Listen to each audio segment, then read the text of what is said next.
Okay, right, here we go. You can't really see this, but now that I've got,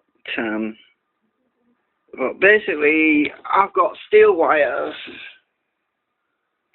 inside the core that goes inside the concentric. Now the wires are actually in a V formation. I'm actually looking at it upside down, so it's more like a, hang on. Right. Well, if I rotate it, you can see that I've got the steel wires that kind of, this basically acts like a magnetic switch, right? The magnetic field from the concentrics is sent through the edge, through these wires here. And we have the rotor magnets that pass by and pulse the magnetic field along the wires that meet at the junction. And that determines the magnetic flux, the direction, whether or not it flows to the ball on the other side, or whether or not it's diverted back to the rotors. Now, because there's one magnet's pushing here, say that's south, the next one might be north, or the next one might be south, and north, and so on. And because it's equalized, the rotors don't actually feel any extra work because they're actually pulling and pushing at the same time. So the amount of work being done is negligible, but we're actually switching the magnetic field from the concentric magnets because the magnetic field that's being pulled in that direction, the other magnetic field is being pushed to the ball. So we either have south or north on the ball on the other side. Now to demonstrate this, I have another one in the core right now. And at the moment, let's see, if I put my gauge, my magnetic gauge near the ball, it's pulling a bit because of the iron of the ball. But let's bias it now with, say this was a rotor. Say this was the rotor field. Let's just make sure I get this right around, because, hang on. Oh, damn it. Oh, stupid, sorry about that. I'm trying to get this off here. I'm trying to, magnets fight you sometimes. Right, just a minute. Let me get this right way around. Yeah, I think I'm pushing right. Now let's put the south pole in the hole. If I can get it in, I'll get it one way around now. Right. Let's put the south pole in the hole.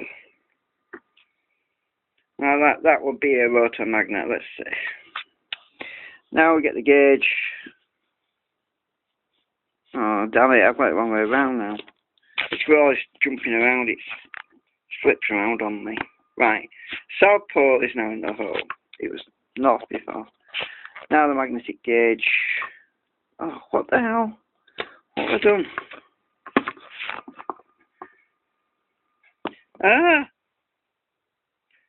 Just a minute.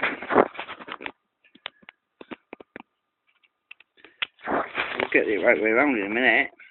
Right, south pole in there. And magnetic gauge. Now we should get, what the hell? Oh, there we go. Now we're getting deflection on this side. Now most of the magnetic field is actually biased from the concentrics. I'm not feeling any difference between the centre and around here. It's pretty equal, except when you get near the north. But I've made it so that the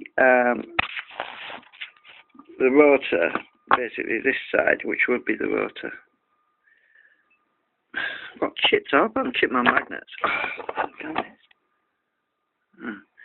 Right, I've made it so there's some packing in there, some foam rubber. So there's a bit of a gap. There's about a quarter of an inch gap, so we don't actually have direct coupling between this ball and the ball on the other side. And I think I've chipped a magnet. Hang on a minute. No, I dropped it on the floor. It picked up some garbage off the floor, and it's annoying me. I can feel the grittiness. Just picked up a bit of. Oops, stupid thing. Right, stay. I can't do this with one hand properly.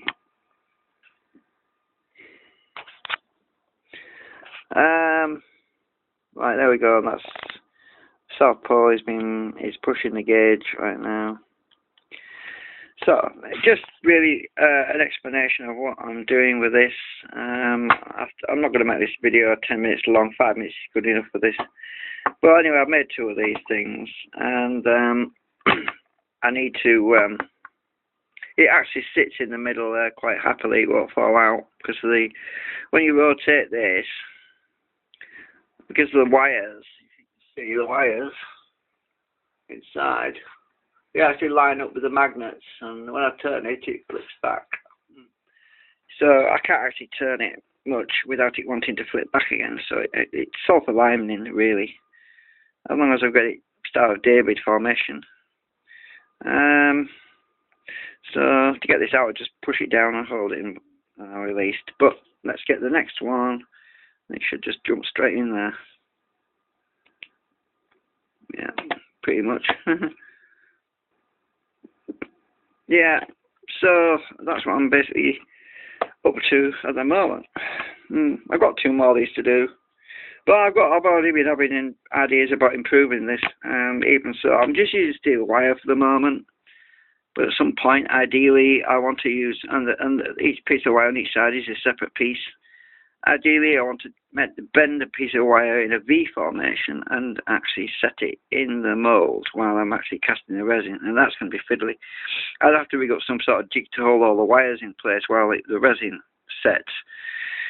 Well, that might not be so difficult. I mean, yeah, I could have a little ring going all the way around, holding them in position.